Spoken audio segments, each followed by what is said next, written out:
মৃত্যুকালে পিতামাতাকে হাওড়া স্টেশনে ছেড়ে ছেলে ট্রেন ধরে চলে গেল, মা বাবা রইল স্টেশনে পড়ে। আবার ওই জায়গাতে অন্য সন্তান ঝাঁকাতে করে একদিকে মা একদিকে বাবাকে নিয়ে শ্রাবণ মাসে তারকেশ্বরের মন্দিরে জল ঢালতে নিয়ে যাচ্ছে পায়ে হেঁটে। আমি নিজের চোখে দেখেছি, বহুবার দেখেছি। ওই জন্য সন্তানকে আসল মানবতার শিক্ষা দিন। অনেক মা বাবা চায় কি, দোষটা আপনাদের, আমার ছেলেটাই ফার্স্ট হবে। আপনার ছেলে, আপনি দুটো ক্যাডবেরি কিনে দিয়েছেন স্কুলে, বলে খেয়েছিস বাবু? বলে একটা খেয়েছি। বলে আরেকটা?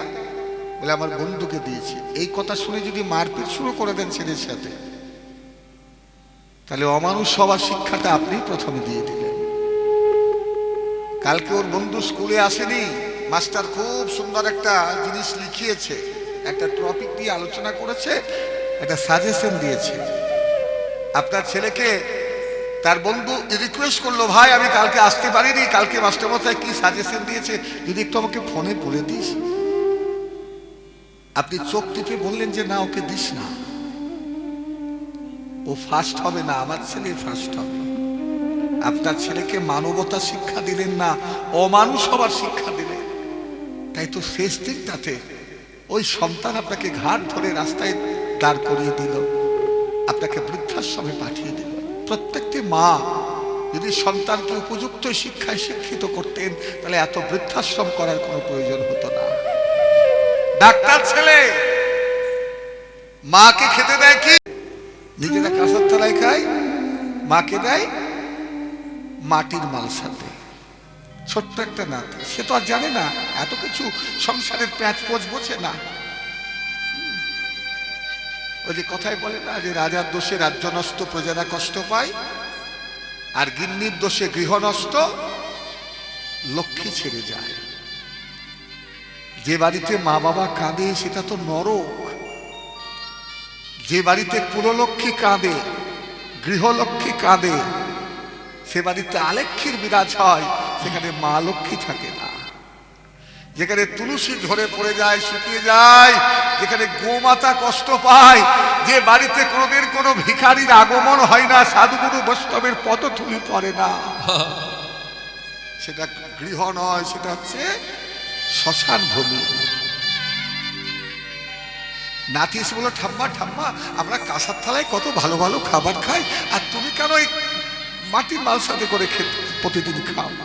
বলে দেখ বাবা, তোর বাবা যেমন দেয় আমি তেমনই খাই। বলে তুমি কাঁদো তাহলে কেন? হ্যাঁ, কেন কাঁদি? একদিন তোর বাবা খেত না, ছেলে খেত না বলে আমি কাঁদতাম, আর আজকে ছেলে আমাকে খেতে দেয় না পেট পড়ে বলে আমি কাঁদি। বলে ঠাম্মা তোমার কোনো চিন্তা নেই, তুমি মাটির মালসাটা ভেঙে দাও। আমার তো মা বাবা, আমি দেখে দিচ্ছি তারপর কি করা যায়। নাতির কথাতে ওই ছেলেটার মতো, ওই যে বাবাটা রয়েছে, নাতির কথাতে মালসাটা ঠুকে ভেঙে দিল। কলের পারে ভাত খেয়ে হাত ধুতে গিয়ে ঠুকে ভেঙে দিল। মালসা ভাঙার শব্দ শুনে এলো বৌমা, ছেলে অকথ্য ভাষণ, মুখের এত এত এত কথা খারাপ, এত ভাষা খারাপ। অমানুষ সন্তান, অমানুষ ছেলে বলল যে আজকে খেতে দেবে না, আজকে রাতের খাবার বন্ধ, ওই রাতের খাবারের টাকা দিয়ে একটা মালসা কিনে আনবো, তারপর কাল থেকে খাবার শুরু করব। তারপর সেই ছোট্ট নাতি বাবার মুখের দিকে তাকিয়ে বলল, বাবা চিরদিন কাহারও সমান নাহি যায়, আজকে যে রাজাধিরাজ কাল সে ভিক্ষা চায়। চক্রবর্ত পরিবর্তনতে সুখানিচ দুঃখানিচ, এই দিন তোমাদের চিরকাল থাকবে না, একদিন তোমরাও বুড়ো বুড়ি হবে, আর আমি সেদিন যুবক হব। ঠাম্মা তো মরে যাবে তোমাদের অত্যাচারে, কিন্তু যেদিন তোমরা অসহায় হয়ে উঠবে, সেদিন এই মালসার টুকরোগুলো যেগুলো তোমাকে আলমারিতে ভরে রাখতে বললাম, এই মালসার টুকরোগুলো তুমি আলমারির মধ্যে ভালো করে ভরে রেখে দাও। এই মালসার টুকরোগুলো সেদিন বের করবো, ফেভিকলের আঠা দিয়ে জুড়ে আমি নতুন কোনো মালসা কিনে আনবো না, এই ঠাম্মার খাবার এই মালসাটাতে সেদিন তোমাদেরকে আমি খেতে দেব। তুমি ভেবেছ কি মনে ওরে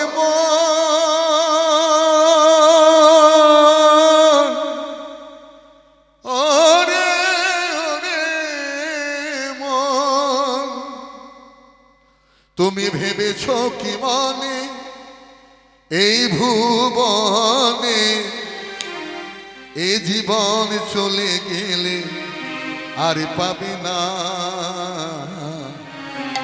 বারে বারে আর আশা হবে না রে মন, বারে বারে আর আশা হবে না রে মন, বারে বারে আর আশা হবে না।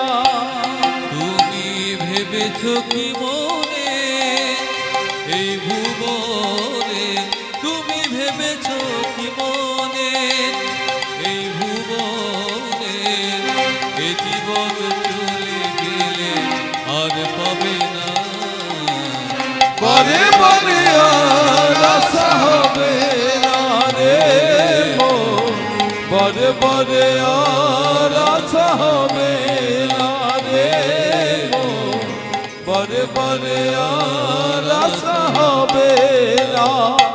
তুমি যাহা করে গেলে আসিয়া হে ঠাই চিত্রগুপ্ত সব লিখিলেন খাতায়। তুমি যাহা করে গেলে আসিয়া হে ঠাই চিত্রগুপ্ত সব লিখিলেন খাতায়। তুমি যাহা করে গেলে আসিয়া হেথা চিত্রগুপ্ত সব লিখিলেন খাতা। ও তোমার বিচার করিবে সেই দেবতা, তোমার বিচার করিবে সেই দেবতায়।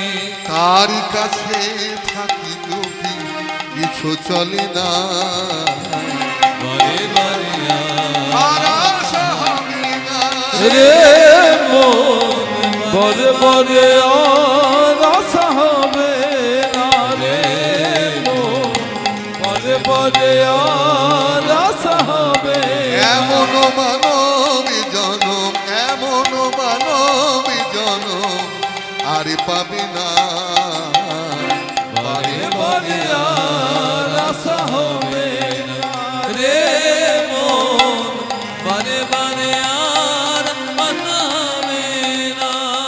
সাবধানে চলম হও হুঁশিয়ার, তোর বেলা যে বয়ে যায় এবার নামে অন্ধকার।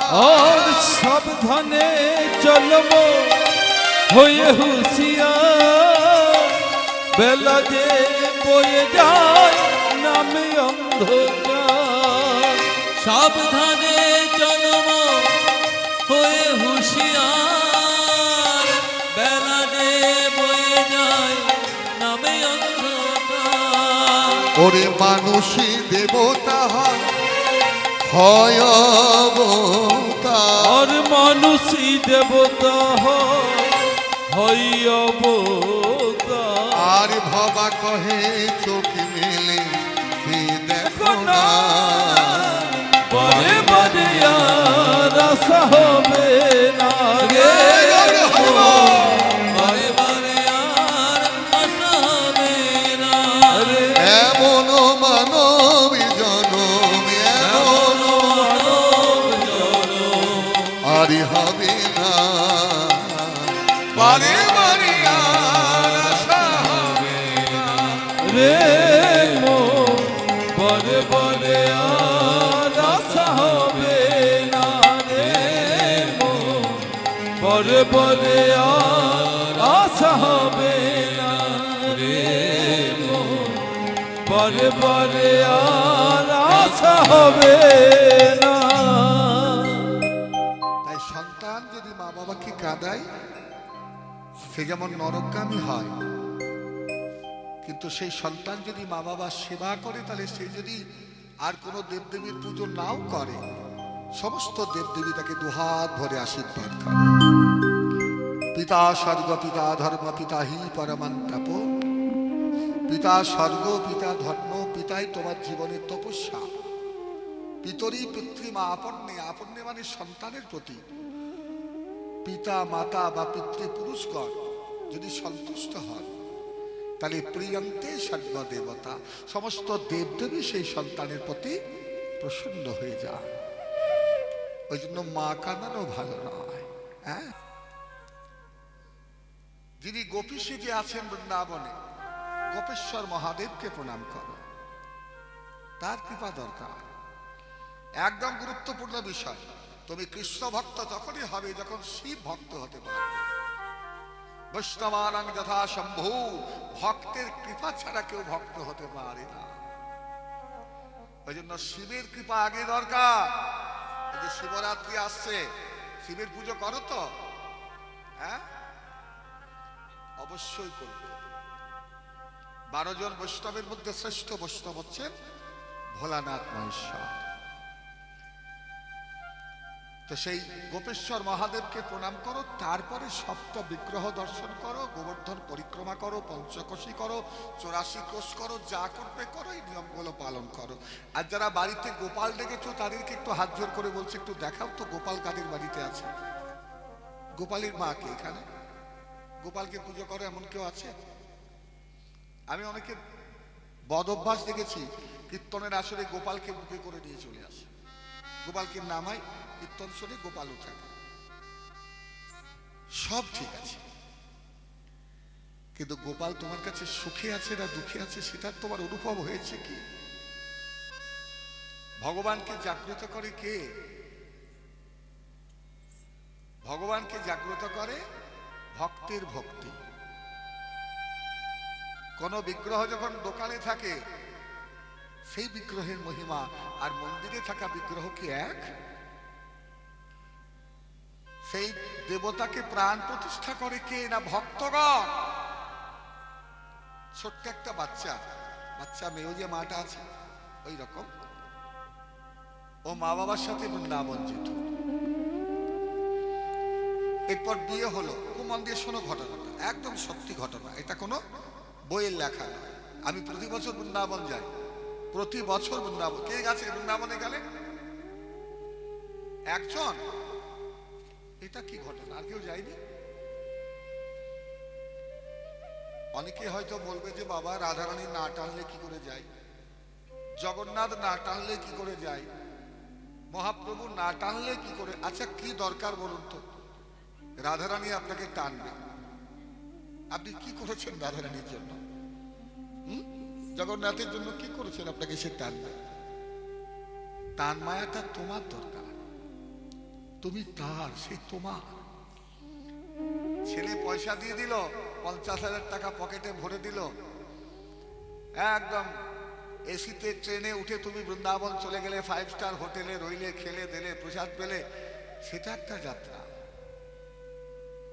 আর তিল তিল করে 5 টাকা 2 টাকা 10 টাকা সব জমিয়ে নিজে না খেয়ে চিড়ে মুড়ি বেঁধে নিয়ে বাসের একদম শেষ সিটে বসে, কিংবা ট্রেনে এসিতে নয়, জেনারেল কম্পার্টমেন্টে খুব কষ্ট করে সাধারণ টিকিট কেটে বৃন্দাবনে পৌঁছে, এত কষ্টের মধ্যেও যদি ব্রজের মধ্যে একবার তুমি পৌঁছে সেই ধুলোতে গড়াগড়ি দিয়ে রাধে কৃপা করে বলে টানতে পারো, হরিব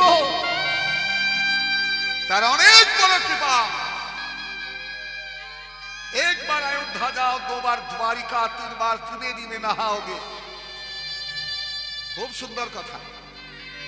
জীবনে একবার অযোধ্যা, 2 বার द्वारिका, 3 बार त्रिवेणी में नहाओगे, 4 बार चित्रकूट, 100 बार नासिक, हिंदी পর্যন্ত 12 बार बद्रीनाथ घुमाओगे, कोटि बार काशी, रामेश्वरम, गया, जगन्नाथ, पुरी, चाहे जहां भी जाओ। अरे भाई, लेकिन जहां पर होंगे प्रत्यक्ष दर्शन मेरे श्याम स्वामा जी को। প্রতি বছর মেয়েটা যায় বৃন্দাবন বাবা মায়ের সাথে। মেয়েটার যখন বিয়ে হলো, স্বামীও ভক্ত, এটাও ভাগ্য। দেখা যায় স্ত্রী ভক্ত স্বামী ভক্ত নয়, স্বামী ভক্ত স্ত্রী ভক্ত নয়, কিন্তু স্বামী স্ত্রী দুজন যদি ভক্ত হয় তার মতো ভাগ্যবান ভাগ্যবতী কেউ নেই। মা বাবার হাত ধরে গেছে, এবারে স্বামীর হাত ধরে যায়। যখন বৃদ্ধা হয়ে গেল, স্বামী মারা গেলে ছেলের হাত ধরে বৃন্দাবন যায়। এদিকে হলো কি না, তার বয়স হয়ে গেল ৮০-৮৫ বছরের বৃদ্ধা, প্রতি বছর তার অভ্যাস বৃন্দাবন যাওয়া, এখন আর যেতে পারেন না। চিকিৎসা চলছে, মনে বড় আশা যে শেষবারের মতো একবার যদি যেতে পেতাম। তো সেই তার একমাত্র নাতি আছে, নাতি কিছু টাকা পয়সা দিয়ে বললো, ঠাম্মা আমার মা বাবা জানলে তোমাকে যেতে দেবে না, তুমি এক কাজ করো, এই টাকাটা নিয়ে ওদেরকে না বলি তুমি বৃন্দাবন চলে যাও। বাসওয়ালাকে বলে রেখেছিল, সেখান থেকে বাস যাবে, ছাড়বে, ওদেরকে টাকা দিয়ে খুব ভালো একটা সিট করে নাতি বসিয়ে দিল। মা আমার প্রতি বছরের মতো বৃন্দাবন গেলে। ডাক্তার বারণ করেছে, কিন্তু সেখান থেকে সমস্ত দর্শন হলো, পরিক্রমা করতে পারলো না, কিন্তু তবু দর্শন হলো। ফেরার সময় একটা ছোট্ট গোপাল কিনে আনলো। কেন? গোপালকে বুকে ধরে বৃন্দাবনের মাটিতে দাঁড়িয়ে চিন্তা করলো, আর মনে মনে ভগবানকে স্মরণ করে বলল, প্রভু আর আমি আসতে পারবো না, আমার শরীর আর চলবে না। ওই জন্য বলি না যে দেরি করো না। অনেকে হয়তো ভাবে যে পরে যাব পরে যাব। ওরে ভাই, পর বলে আবার কি? পরে বলে তোমার টাকা পয়সা হয়তো জমবে, কিন্তু শরীরটা যে তোমার সঙ্গ দেবে তার কোনো গ্যারান্টি নেই। ওই জন্য যত তাড়াতাড়ি সম্ভব আগে আগে চলে যাও। বৃন্দাবন থেকে গোপালকে নিয়ে গেল, বলে তুমি আমার সঙ্গে চলো, আর আমি তোমার কাছে আসতে পারবো না। এবারে ঘরে নিয়ে এলো গোপালকে, বৌমার দায়িত্বে দিল, প্রতিদিন পুজো করে, প্রতিদিন পুজো করে বউ শাশুড়ি মিলে। এবার চলে এলো শ্রীকৃষ্ণের জন্মদিন। মা তো ছেলের জন্মদিন পালন করবে, কি মায়েরা? ফাল্গুন পূর্ণিমা, দোল পূর্ণিমা, ওই দিন কার জন্মদিন বলো? হ্যাঁ, কৃষ্ণের জন্মদিন, তাই না? গোপালের জন্মদিন কোন দিন? দোল পূর্ণিমা কার জন্মদিন? চৈতন্য মহাপ্রভুর জন্মদিন। আর গোপালের জন্মদিন কোন দিন? জন্মাষ্টমী। জন্মাষ্টমীতে পুজো করেন তো? খ্রিসমাস পালন করেন তো? খ্রিসমাস কিরে মা করিস না? বড়দিন, বড়দিনে কেক কেক কেক কারা খেয়েছো? কেক একটু হাত তুলে দেখাও তো। এখন তো সবাই ঘাট ঘাটছো, কিন্তু সেদিনটা কেক খেতে হবে, এটা সবার মনে থাকে। যারা ইংরেজ, তারা মায়াপুরের মাটি দিয়ে সে গলায় মালা পরছে, তিলক কাটছে, নিরামিষ খাচ্ছে, একাদশী করতে পারছে। মায়াপুরে আরতির সময় ইংরেজদের নৃত্য দেখেছো মা?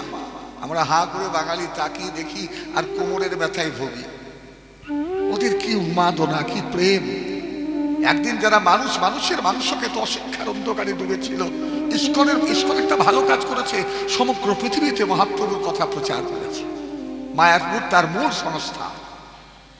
আমাদের বলতে লজ্জা লাগে যে নিতাই গৌর বাঙালি হয়ে নিতাই গৌরকে যদি বাঙালি ভুলে যায়, তবে বাঙালি একটা আত্মঘাতী জাতিতে পরিণত হবে।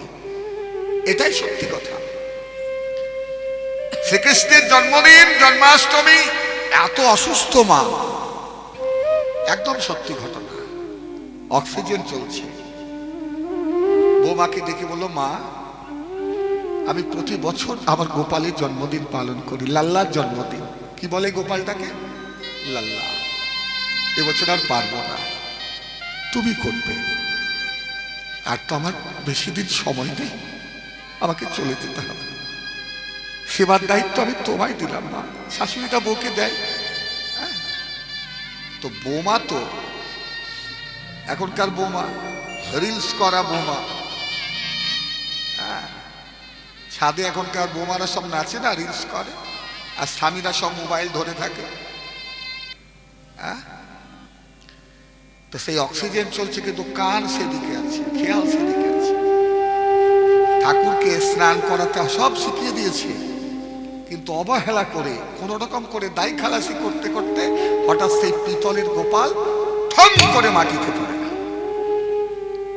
বোমায়ের হাতের থেকে মাটিতে পড়লো, আর যেই না শব্দটা হলো অক্সিজেন খুলে ওই অসুস্থ শরীর নিয়ে ছুটে এলেন, তাড়াতাড়ি গোপালকে কোলে নিয়ে শিশুর মতো কাঁদছে, একদম আঁচল দিয়ে মোছাচ্ছে, বুকে ধরছে, কত কষ্ট, বাতাস করছে।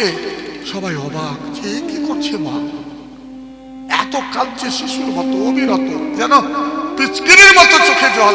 ছেলেকে দিয়ে ডাক্তার কেনা করালো, তুই এক্ষুনি ডাক্তার কে। বলে মা তুমি কি করছো? বলে ডাক্তার কে, যা বলছি তাই কর। ডাক্তার এলো, ডাক্তার মনে মনে চিন্তা করছে যে বুড়িমা, যেখানে প্রাণ আছে আমি সেখানে চিকিৎসা করি, কিন্তু এ তো পেতলের ঠাকুরে কি চিকিৎসা করবে, তো নিষ্প্রাণ। ডাক্তারের কাছে হাত জোর করে বললো, আমার ছেলে আমার কোলে আছে, যেটা দিয়ে তুই সবার মুখে লাগিয়ে দেখিস না, টেথিস্কোপ, একটু দেখ না কি হয়েছে আমার ছেলে। বিশ্বাস করো মা, যখন কানে লাগিয়ে গোপালের বুকে দিল না, দেখছে ঠিক ঠিক ঠিক ঠিক করে মানুষের যেমন হার্টবিট হয় ওইরকম হার্টবিট হচ্ছে। ডাক্তার অজ্ঞান হয়ে গেল। জ্ঞান ফেরার পর ডাক্তার বুড়ি মায়ের চরণ ধরেছিল যে বুড়িমা, আমাদের ডাক্তারি চিকিৎসার যেখানে জ্ঞানের শেষ হয়, এই জগতে মানুষের পড়াশোনার যেখানে শেষ হয়, যেখানে বিদ্যা বুদ্ধির শেষ হয়, পাণ্ডিত্য শেষ হয়, সেখান থেকে আধ্যাত্মিকতা শুরু হয়ে যায়। ভগবানকে একমাত্র বিশ্বাস আর ভক্তিতে পাওয়া যায়।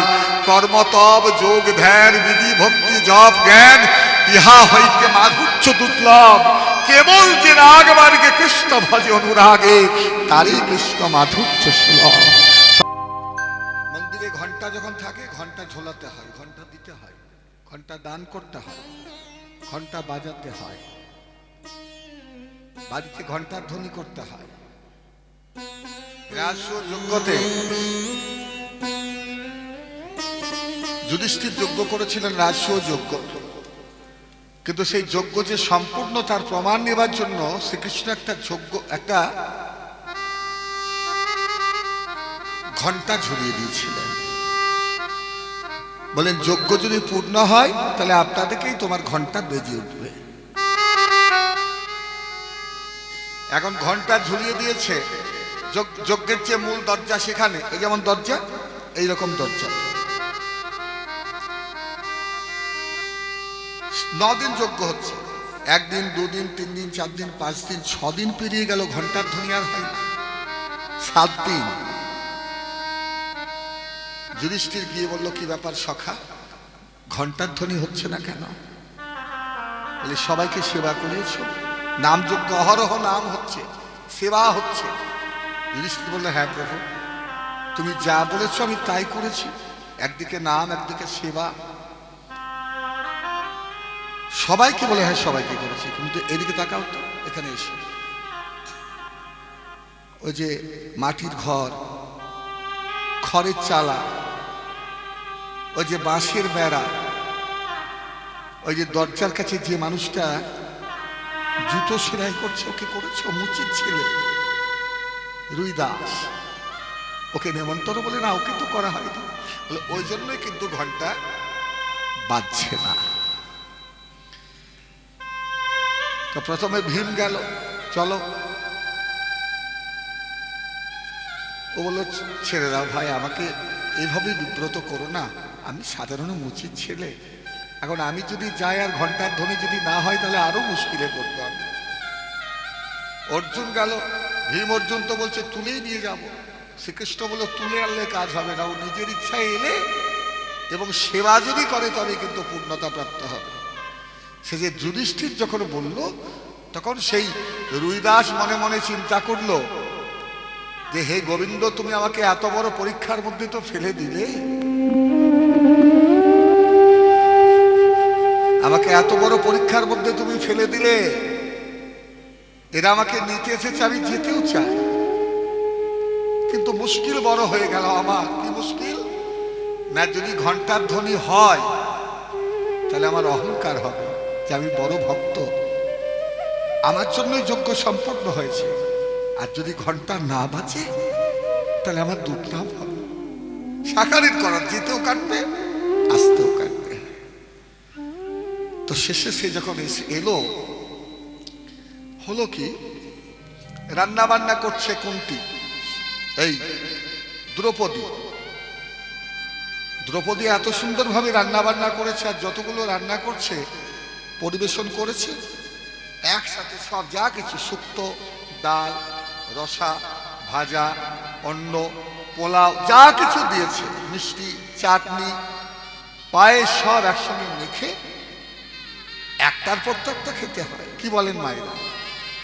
প্রথমে যদি অন্ন দেয়, শাক অন্ন প্রথমে দিতে হবে, তারপর শুক্তো, তারপরে ডাল, তারপরে তরকারি, হ্যাঁ, একটার পর একটা, এটাই তো নিয়ম। কিন্তু একসঙ্গে খাওয়ার তো নিয়ম নয়। তো সে এই খাওয়া দেখে দ্রৌপদী খুব হাসল, যে এত কিছু খাওয়ালাম, আমি তো খেতেই জানি না।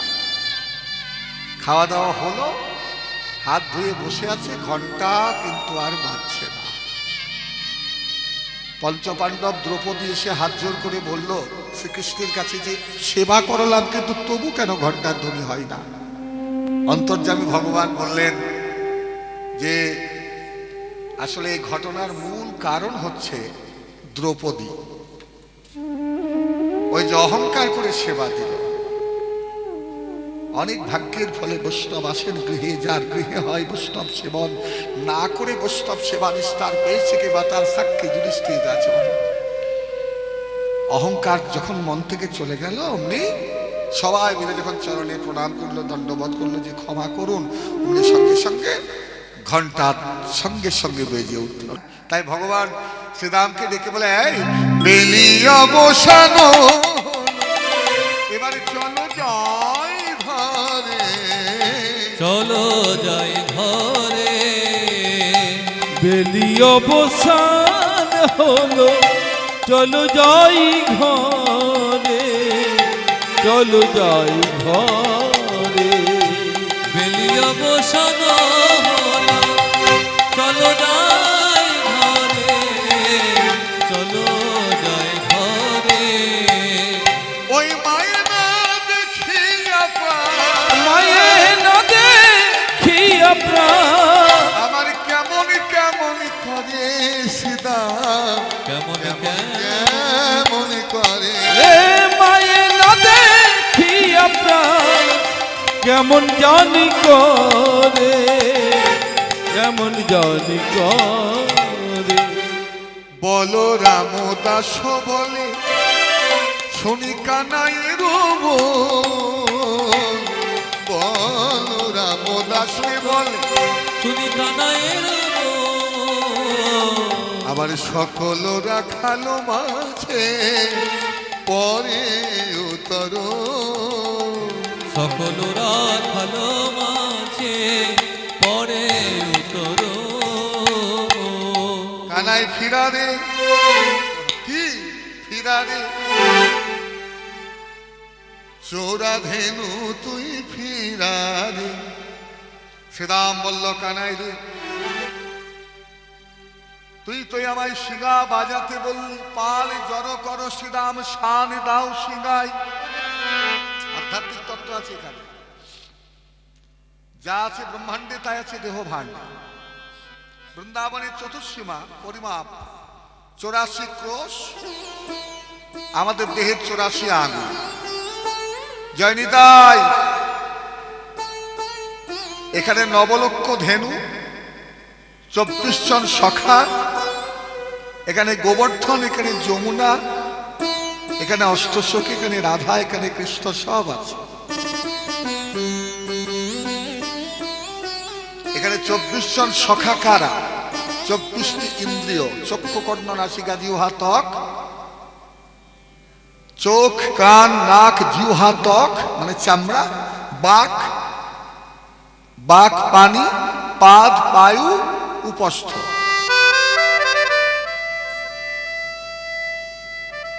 বাক পানি, পাদ মানে পা, বায়ু এবং উপস্থ, মলদ্বার এবং মূত্রদ্বার মানে পায়খানাদ্বার এবং প্রস্রাবদ্বার। এই 10টি ইন্দ্রিয়, পঞ্চভূত, খিতিয়া, তেজ, মরুদ্বম, 10 × 5 = 15, ষড় ঋতু, কাম ক্রোধ লোভ মদ মোহ মাৎসর্য। তাহলে 15 × 6 = 21, 10 × 5 = 15, 15 × 6 = 21, জীবাত্মা পরমাত্মা 21 × 2 = 23। আরেকটা হচ্ছে মন বুদ্ধি বা অহংকার, এই 24টি ইন্দ্রিয়, 24 জন সখা। বোঝা গেল? এখানে নবলক্ষ ধেনু কি কি? 9টি দ্বার, 2টি চোখের ছিদ্র, 2টি কানের ছিদ্র, 2টি নাকের ছিদ্র। কটি হলো? চোখের 2টি, কানের 2টি, নাকের 2টি, 6টি, মুখের 1টি। কটি হলো? 7। এবারে পায়খানা দ্বার, প্রস্রাব দ্বার, 7 আর 2 9, নবদ্বার, 9 লক্ষ ধেনু।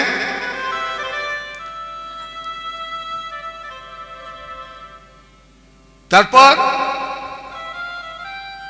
তাহলে 24 জন সখা হলো, নবলক্ষ ধেনু হলো অষ্টসখী, 2টি হাত, 2টি পা, 2টি চোখ, মুখ এবং নাভি, দেহের মধ্যে সবই আছে। দেখো এখানে যমুনা তোমার চোখের জল, গোবর্ধন তোমার জমাট বাঁধা ভক্তি। তোমার স্বামী বলবে, পাড়ার লোক বলবে, যখনই তুমি গলায় মালা দেবে, যখনই একাদশী করবে, নিরামিষ ভোজন করবে, তুমি কীর্তন শুনবে, গীতা পাঠ করবে, ভাগবত পাঠ করবে, যখন তুমি কার্তিক মাসে, মঙ্গল দামোদর মাসে যখন ভোরবেলায় নগর সংকীর্তন করবে, তখন পাড়ার লোকে হাসবে তোমার। হরিব, হাসবে না? হ্যাঁ, যে যতই পেছনে লাগবে, যে যতই ব্যঙ্গ করবে, যার পেছনে যত কাঠি দেবার লোক, তার কৃষ্ণ ভক্তি আরো দ্রুত তার বৃদ্ধি পেতে থাকে। আসলে পরীক্ষা কার নেয়? ভগবান ভক্তের পরীক্ষা নেয়। এই যে মাধ্যমিক পরীক্ষা শুরু হবে সোমবার থেকে, তাই তো? সোমবার থেকেই তো, হ্যাঁ? কি বার থেকে? সোমবার থেকে মাধ্যমিক। মাধ্যমিক কারা দেবে? যারা পড়াশোনা করেছে তারা দেবে, তাই তো? আর যারা স্কুলের নাম করেনি তারা পরীক্ষা দেবে? তাদের পরীক্ষা হবে? হবে না। পরীক্ষা কাদের হয়? যারা পড়াশুনো করে। আর কাদের হয় না? যারা স্কুলের ধারে পাশে যায় না। ভগবান তাদেরকে পরীক্ষা করেন যারা তাকে ভালোবাসে, আর তাদেরকে কোনো পরীক্ষায় করেন না যারা ভগবানের ধারে পাশে যান না। যে করে আমার আশ, আমি তার করি সর্বনাশ, তবু যদি না ছাড়ে আমার পাশ, তখন আমি হই তার দাসের দাস। হরি হরি বল। তাহলে এই হচ্ছে নবলক্ষ ধেনু। যমুনার জল তোমার চোখের জল, গোবর্ধন তোমার হৃদয়ের শক্তি, পুঞ্জীভূত জমাট বাঁধা ভক্তি। এখানে জীবাত্মা হচ্ছে রাধারানী, যে ধিক ধিক ধিক ধিক ধিক ধিক, জীবাত্মা রাধারানী। আর এখানে সহস্রাক্ষে পরব্রহ্ম পরমাত্মা গোবিন্দ।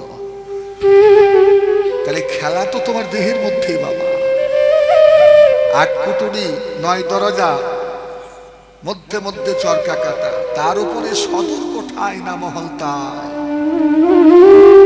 দেহ খাঁচার ভিতর অচিন পাখি কেমনে আসে যায়। হৃদয় গৌর প্রমাণ। হরি বল। বিখ্যাত গান, ভবা পাগলার গান, হ্যাঁ, লালন ফকিরের গান। যাই হোক, তাহলে আমার শিগার ধ্বনি শুনে এই বৃন্দাবনের সবে ধেনু ফিরবে বটে, কিন্তু কানাই রে, কানাই রে, এই দেহ বৃন্দাবনে, এই দেহ বৃন্দাবনে যে 6 ধেনু, কাম ক্রোধ লোভ মদ মোহ মাৎসর্য, এরা তো কারোর কথা কেউ শোনে না, কেউ শোনে না। এদেরকে যদি সঠিক জায়গায় সঠিক পথে নিয়ে যেতে হয়, কানাই বাজারে তোর মোহন বেনু, কানাই বাজারে তোর মোহন বেনু, বাজারে তোর মোহন বেনু, একবার চাঁদ মুখে দিয়া বেনু, কানাই বাজারে তোর মোহন বেনু, চাঁদ মুখে দিয়া বেনু, বলি ওরে আমার জীবন কানু, চাঁদ মুখে বাজাবেন, কানাই বাজারে তোর মোহন মোহন বেনু, কানাই ফিরা রে কানাই ফিরা রে চোরা ধেনু তুই ফিরা রে কানাই ফিরা রে কানাই ফিরা রে চোরা ধেনু তুই ফিরা রে তুই চোরা তোর ধেনু চোরা ফিরা রে কানাই তুই চোরা তোর ধেনু চোরা ফিরা রে বৃন্দাবন। আচ্ছা কৃষ্ণ চোর না সাধু? ও বাবা তোমাকে বলছি বলো, কৃষ্ণ চোর না সাধু? যার পুজো প্রতিদিন করো, হ্যাঁ, যাকে ধূপকাঠি দেখাও প্রণাম করো, সে চোর না সাধু? সে চোর, সে তোমার মনটা চুরি করেছে বলেই তো রাত্রিবেলায় বসে বসে কীর্তন শুনছে। বৃন্দাবন প্রসিদ্ধ নবনীত চৌরাং, বৃন্দাবনের প্রসিদ্ধ ননি চুরি করেন, ওই জন্য তার নাম ননি চোর। সাধু জনাং পাপ তাপ চৌরাং, সাধুদের পাপ তাপ চুরি করেন। পলাশিতাং সর্বস্ব চৌরাং, এই জগতে সব কিছুর পাপ তাপ তিনি চুরি করেন। নবম্বুধ সবলকান্তি চৌরাং, মেঘের বর্ণকে অঙ্গে ধারণ করেন, ওই জন্য তিনি কৃষ্ণ বর্ণের। গোপী জনাং দুকুলস্য চৌরাং, একুল অকুল দুকুল, একুল অকুল দুকুল শব্দের অর্থ বসন চুরি করেন।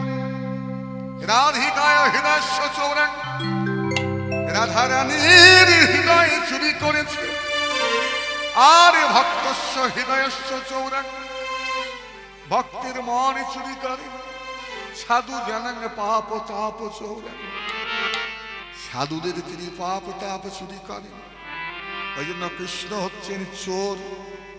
ও কানাই ফিরা রে কানাই ফিরা রে চোরা ধেনু তুই ফিরা রে কানাই ফিরা রে কানাই ফিরা রে চোরা ধেনু তোর ফিরা রে। আবার তুই চোরা তোর ধেনু চোরা ফিরা রে কানাই তুই চোরা তোর ধেনু চোরা ফিরা রে তুই চোরা তোর ধেনু চোরা ফিরা রে কানাই তুই চোরা তোর ধেনু চোরা ফিরা রে ওই চোরা ধেনু তুই ফিরা রে কানাই ফিরা রে ফিরা রে ফিরা রে চোরা ধেনু তুই ফিরা রে কানাই ফিরা রে ফিরা রে ফিরা রে চোরা ধেনু তোর ফিরা রে। তাই এবারে গোবিন্দ আমার বেনু ধ্বনি করতে লাগলেন। কিভাবে? চাঁদ মুখে বেনু দিয়া সব ধেনু আমি লইয়া দেখো চাঁদ মুখে বেনু দিয়া সব ধেনু নাম লইয়া চাঁদ মুখে বেনু দিয়া সব ধেনু নাম লইয়া চাঁদ মুখে বেনু দিয়া সব ধেনু নাম লইয়া ওগো ডাকিতে লাগিল উচ্চ আহা মনি রে ডাকিতে লাগিল উচ্চ স্বর রে আহা মনি রে ডাকিতে লাগিল উচ্চ স্বর আহা মনি রে শুনিয়া কানাইয়ের বেনু ঊর্ধ্ব মুখে ধাই ধেনু দুনিয়া কানাইয়ের বেনু দমুখে ধাই ধেনু। আবার পুচ্ছ ফিলি তাদের পিঠের উপরে আহা মনি রে তুচ্ছ ফেলি দয়ানন্দ আর ধরে নারী পুচ্ছ ফেলি তাদের আনন্দ আর ধরে না রে তুচ্ছ ফেলি আবার গোবিন্দ সেবা দেবে বলেন পুচ্ছ ফেলি আনন্দ আর ধরে না রে তুচ্ছ ফেলি আর পিঠের উপরে আহা মনি রে তুচ্ছ ফেলি পিঠের উপর রে ধেনুগণ সারি সারি হাম্বা হাম্বা ওগো হাম্বা হাম্বা রবি করি ওই ধেনু বন সারি সারি হম্বা হম্বা রব করি। এখানে তো আমার মায়েরা আছে। আচ্ছা তোমাদের বাড়িতে ফুল নেই? ফুল আছে বাড়িতে? কাদের কাদের বাড়িতে ফুলের গাছ আছে? ফুলের গাছ। তো ফুল কি সাজিয়ে রাখার জন্য? দেখো আজকে আমার গলায় কিন্তু মালা আসে, কাল থেকে মালা আসবে তো? কি কাল থেকে মালা নিয়ে আসবে? এই মনিহারামা নাহি সাজে,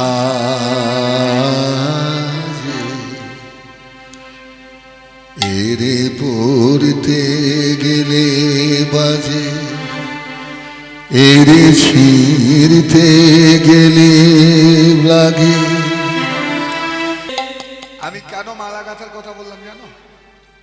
যে মালা পরে এবং যে পরায় ইচ্ছা পূর্ণ হয়। কীর্তনের আসলে কেন বসে আছো? 5 তলা বাড়ির জন্য, না ছেলের ভালো ঘরে বিয়ের জন্য, না মেয়ের ভালো ঘরে বিয়ের জন্য? কৃষ্ণ ভক্তি যাতে হয়, অচলা ভক্তি, অপ্রাকৃত শুদ্ধ প্রেম ভক্তি যেন হয়। এক বুড়িমা মালা গাঁথে প্রতিদিন আর নদীতে ভাসিয়ে দেয়। তো তার একটা ছোট্ট নাতি আছে, সে এসে বললো, ও ঠাকুমা, ও ঠাকুমা। বলে কি হলো? বলে তুমি প্রতিদিন মালা গাঁথো আর নদীতে ভাসিয়ে দাও কেন? বলে পাগল কথাকার জানিস না, এই নদী একদিন সাগরে মিশে যাচ্ছে, এই নদীর সাথে সাগরের যোগ। এই যে নদীতে ভাসায়, এই নদীতে ভাসতে ভাসতে আমার গাঁথামালা সাগরে চলে যায়। তাহলে দেখো, চিন্তা করো, নদীর সাথে যেমন সাগরের যোগ, সেই রকম ভক্তের সাথে ভগবানের যোগ। ভকত হৃদয় মোর সতত বিশ্রাম। যদি তুমি ভক্তকে মালা দান করতে পারো, তাহলে তোমার গাঁথা মালা একদিন ঠিক ভক্তের দ্বারাই গোবিন্দের চরণ, গোবিন্দের গলা পর্যন্ত পৌঁছে যাবে। কণ্ঠ যে রোধ করে সুর তো নাহি সরে, ওই দিকে যে মন পড়ে মন লাগে না কাজে। তো বসে আছি, এহার তোমার পরাই যদি, তবে আমি বাঁচি। তাই তো বসে আই নাহি সাজে, এ মনিহারাই নাহি সাজে। এই হচ্ছে কথা। তাই গোবিন্দের বেনু কালকে কিন্তু মালা আসা চাই, হ্যাঁ, খেয়াল থাকবে তো? দেখো ধেনু গণ সারি সারি, হাম্বা হাম্বা রবি আসি দাঁড়াইল কৃষ্ণের নিকটে গো। আসি দাঁড়াইল কৃষ্ণের নিকটে, আসি দাঁড়াইল কৃষ্ণের নিকটে গো, দাঁড়াইল কৃষ্ণের নিকটে। দেখো তাদের দুগ্ধ ছবি,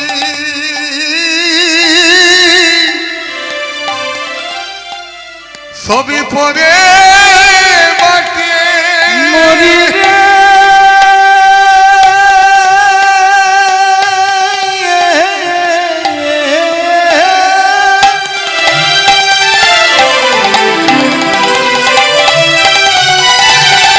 ও কি আহা মরি রে,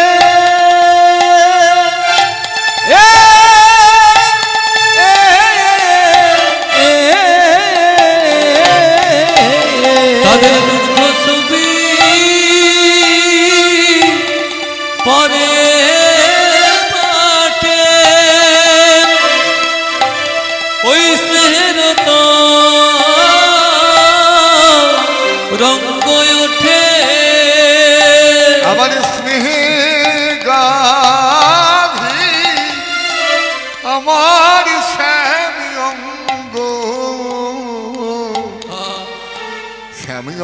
চাটে গো স্নেহ গাভীষে অঙ্গ চাটে বলে তারা ভাষায় দিল গো তারা ভাষায় দিল গো ভাষায় দিল গো প্রাণ গোবিন্দে রঙ্গ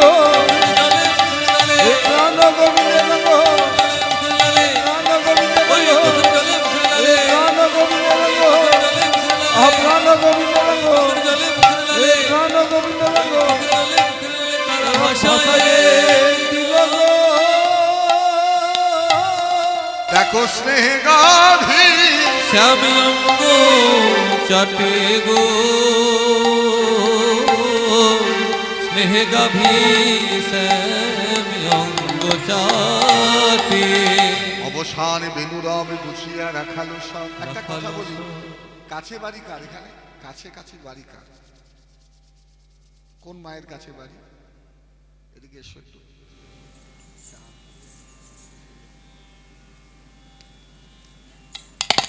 আসি আমি লীল নিজ সুখে নিজ সুখে যে বনে যে ধেনু ছিল ধেনু ছিল ফিরাইয়া একত্র কইল পত্র কইল চালাইল গোকুলের পথ চালাইল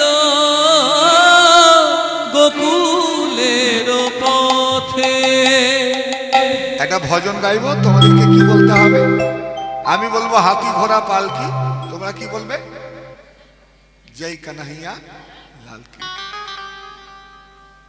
बोलो हाथी घोड़ा पाल की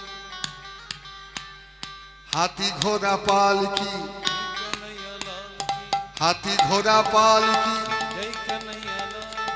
हाथी घोड़ा पाल की ओ बोलो हाथी घोड़ा जोड़े जोड़े ओ बोलो हाथी घोड़ा पाल की छोटे छोटे गैया छोटे छोटे छोटे छोटे गैया छोटे छोटे ग्वाल और छोटे सा मेरा मदन गोपाल छोटे छोटे गैया छोटे छोटे ग्वाल छोटू सा छोटू मेरा मदन गोपाल छोटे गैया छोटे छोटे ग्वाल छोटा सा मेरा मदन गोपाल छोटे छोटे गैया छोटे छोटे ग्वाल छोटू सा छोटू मेरा मदन गोपाल आगे आगे गैया पीछे पीछे ग्वाल आगे आगे गैया पीछे पीछे ग्वाल आगे आगे गैया पीछे पीछे ग्वाल आगे आगे गैया पीछे पीछे ग्वाल और बीच में चलो मेरा मदन ओ गोपाल बोलो छोटे छोटे गैया छोटे छोटे ग्वाल छोटू सा छोटू मेरा मदन गोपाल छोटे छोटे गैया छोटे छोटे ग्वाल छोटा सा छोटा मेरा मदन गोपाल छोटे छोटे गैया छोटे छोटे ग्वाल छोटू सा छोटू मेरा मदन गोपाल अरे काले काले गैया गोरे गोरे ग्वाल काले काले गैया गोरे गोरे ग्वाल काले काले गैया गोरे गोरे ग्वाल काले काले गैया गोरे गोरे ग्वाल और धेनु चरा में मेरा मदन गोपाल छोटे छोटे गैया छोटे छोटे ग्वाल छोटू सा छोटू मेरा मदन गोपाल छोटे गैया छोटे छोटे ग्वाल छोटा सा छोटा मेरा मदन गोपाल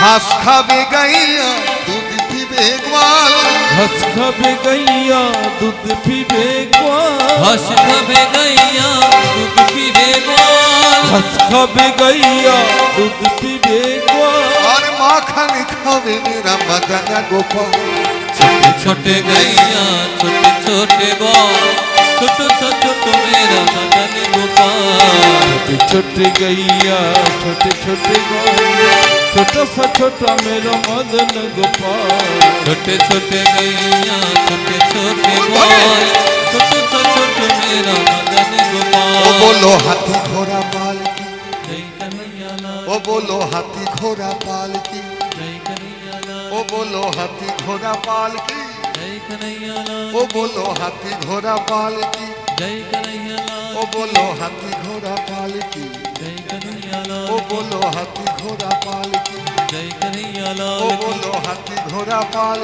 की, जय कन्हैया लाल ओ बोलो हाथी घोड़ा पाल की, जय कन्हैया लाल बोलो हाथी घोड़ा पाल की। लाल की बोलो से वृंदावन बिहारी लाल की। जय যাবত গ্রামের কাছে নিজ নিজ ধেনু বাছে সখাগণে করিল পয়া করিল পয়া ওগো আমার শেখর সত্তর করি শুনো শুনো সুন্দরী নাগর মিলি হই খা বলে ওই না বেশি রাধারানী একদম চন্দ্রশালিকার উপর থেকে নেমে এলেন। গোবিন্দ চিন্তা করলেন দাদা যখন গরু বাছুর বাচ্চা আমার তো এখানে থেকে লাভ নেই, দাদা কাজটা করছে বড় ও করুক, আমি একটু রায়ের সাথে দেখা করে আসি। এই বলে যখন রাধারানীর সাথে দেখা করতে গেলেন, আগের থেকে রাধারানী ওই সাজের প্রদীপ হাতে নিয়ে দাঁড়িয়ে আছে। বলে ওই না বেশি এসো তুমি ও গো দাঁড়ায় রয়েছি আমি। বধু হে এ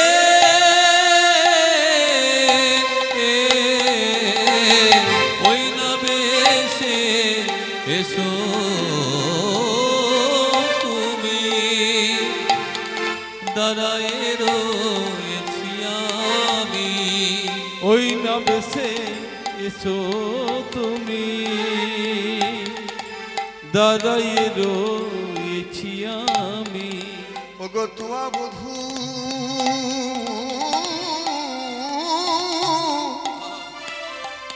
বধূ হই বারো তরে গো তুয়া বধূ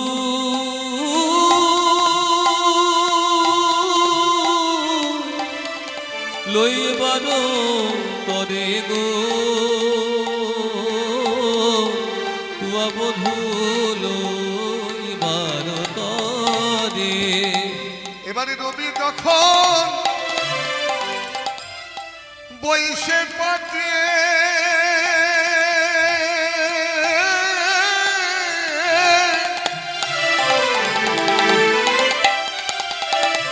ওগো মই গেলু যমুনা ঘাটে পরাণ বধূ গো ও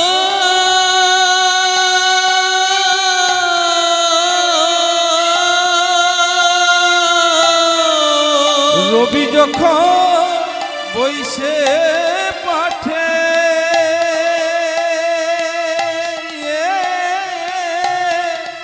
মই গেল যমুনার ঘাটে আমার তবু দেখা হলো না আমার তবু দেখা হলো না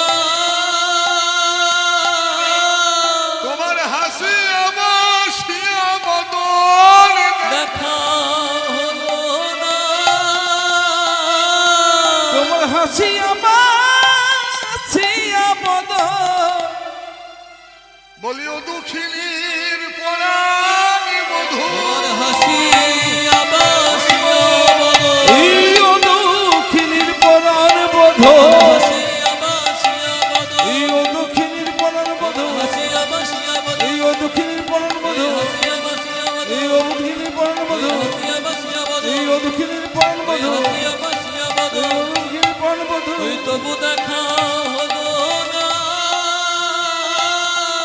এবারে তোমার লাগি চাই চারি পানি গো তুয়া লাগি চাই চারি পানি বলুন বলবো আহা ব্রজের বালক যত সবে চলি যাওয়াত ব্রজের বালক যত সবে চলি যাওয়াত ব্রজের বালক যত সব চলে যাও তো আজ তুমি সবার পিছে কেনে বধু গো আজ তুমি সবার পিছে কেনে বধূ গো ভুল করছো ওরা আমাকে পিছিয়ে দেয়নি আমি বরঞ্চ পিছিয়ে এসেছি ওদেরকে এগিয়ে দিয়েছি কেন জানো শুধু তোমার বদন দেখিবার আহা আসে তোমার বদন দেখবার আসে তোমার বদন দেখিবার আসে তোমার বদন দেখবার রাধে তাই তো আমি সবার শেষে তোমার বদন দেখবার আসে তাই তো আমি সবার পিছে তোমার বদন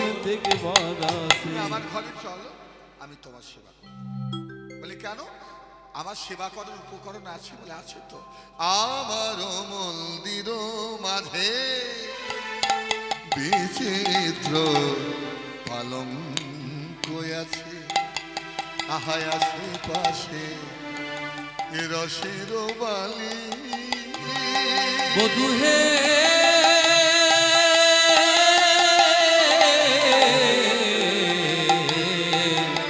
আশে পাশে রসের বালি ওগো তাহাতে সুতিবে তুমি বধূ চরণ সেবিব আমি তাহাতে সুতিবে তুমি বধূ চরণ সে বিবয় আমি তোমার দূরে যাবে বনে রয়ালিস গো বধূ তোমার দূরে যাবে মনের আলিস পরা বধূ গো। এখন আমি যাই ঘরে আমার মায়ে যে আরতি করে এখন আমি যাই ঘরে মায়ে যে আরতি করে ওগো রাধে সখাগণ করিল পয়া বধু গো সখাগণ করিল পয়া মহিলাস যদুনা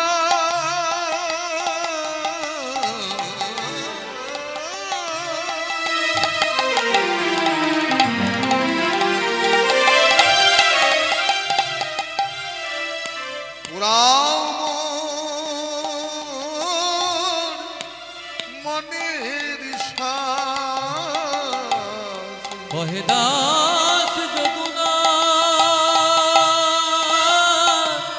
পুরাণ মনের শান। আহা পাছে তুমি করিবে গম পরাণ বধূ হে